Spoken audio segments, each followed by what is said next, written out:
Digital addiction માં આપને આશા છે ખરી કે એવી કોઈ જોગવાઈ થાય કે સોશિયલ મીડિયા પર આપણે કોઈ નિયમાવલી બનાવી શકીએ આગામી સમયમાં? ટેકનોલોજી મોબાઈલની જે ચાલુ થઈ આપણી માણસોની દુનિયા બદલાવી નાખી એમ કહી તો ચાલે. જેને લીધે અનેક સામાજિક ફેરફારો થયા, સુધારા થયા, આર્થિક ને બૌદ્ધિક નોલેજમાં આપણે ઇમ્પ્રુવ થયા. પરંતુ આપણે આ અવસરને આફતમાં ફેરવી નાખ્યો વધારે પડતા યુઝથી, એનો ખોટા યુઝથી. એની જે સાઈડ ઇફેક્ટ આપણી લાઈફ ઉપર વધારે આવી થયો. બરાબર છે. એના જે પ્લસ પોઈન્ટ હોવા જોઈએ એને કરતા માઇનસ પોઈન્ટ વધુ થયા. અત્યારે આપણે બાળકો ઉપર ઇફેક્ટ વધુ દેખાય છે. આવનારા સમયમાં હજી મોટી ઉંમરના લોકો પણ એની ઉપર પણ એની ઇફેક્ટ દેખાશે. આપણે ડિજિટલ એડિક્શનમાં આવી ગયા, એનો આપણે ટાઈમ પાસ ઉપયોગમાં વધુ કરી નાખ્યો છે. ઓનલાઈન ફ્રોડમાં એનો ઉપયોગ થાય છે. બાળકોને એક્ટિવ રાખવા માટે આનો ઉપયોગ થઈ ગયો અને ક્યાંક ને ક્યાંક ફેક ન્યૂઝ યુનિવર્સિટીનો ઉપયોગ થઈ ગયો છે. ગમે એવા કન્ટેન્ટ વાળા વાયરલ વિડીયો કરવાનું માધ્યમમાં થઈ ગયું છે. એક પેરેન્ટ્સે કીધું કે ટેકનોલોજીથી પોતાનું બાળક દૂર રહી જાય નહીં એ માટે થઈને વાપરવા દેવું. પરંતુ એવું હું નથી માનતો વ્યક્તિગત.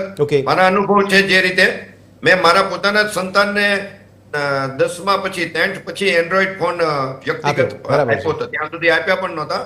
મારા બંને સંતાન સમજો એન્જિનિયર થઈને ક્લાસ 1 ઓફિસર થયા અને એક MBBS થયા. એમાં કોઈ એને મોબાઈલનું એન્ડ્રોઈડની ઇફેક્ટ કે એને ન આપી આપણે 10th સુધી. બિલકુલ. તો એની એને ટેકનોલોજીની અછત એને કઈ લાગી નહોતી. સંતાનોનો નેચરલ ઉછેર વયો ગયો છે. એટલે આપણે વધારે પડતી ટેકનોલોજીનો જે મિસયુઝ થયો છે એનો આપણે ઇફેક્ટ નવી પેઢીમાં જોવા મળે છે. પ્રદ્યુમનભાઈ શોર્ટમાં હા કે ના, કદાચ દેશમાં ટેકનિકલ રૂલ્સ માટે કોઈ કમિટી બનાવવામાં આવે તો પ્રદ્યુમનભાઈની ઈચ્છા ખરી તેમાં જવાની? કારણ કે આપે કીધું કે આપના બાળકને 10મા પછી આપે એન્ડ્રોઈડ આપે એટલા માટે. જી હા, ચોક્કસ. મારી એવી લાયકાત નથી પણ ચોક્કસ ના આશા રાખીએ આપણે બંને વાત. એક તો UGC ની વાત કરીએ તો આપણે સમાજ એવો 5 પેઢીથી હજુ કેમ છે કે સરકારની રાહત વગર એ સમાજ આગળ નથી આવી શકતો. એટલું તો એવો કયો સમાજ કે 5 પેઢીથી સુધારો નથી થતો કે સરકારની બેનિફિટ વિના આગળ નથી આવી શકતો. એટલે ક્યાંક સામાજિક બદલાવની જરૂર છે. મોબાઈલમાં તમે પ્રતિબંધની વાત કરો તો સૌથી પહેલા તો પેરેન્ટ્સને જ મનાવવા આગ્રહ છે. કેમ કે બંને જનરેશન ભ્રમમાં છે.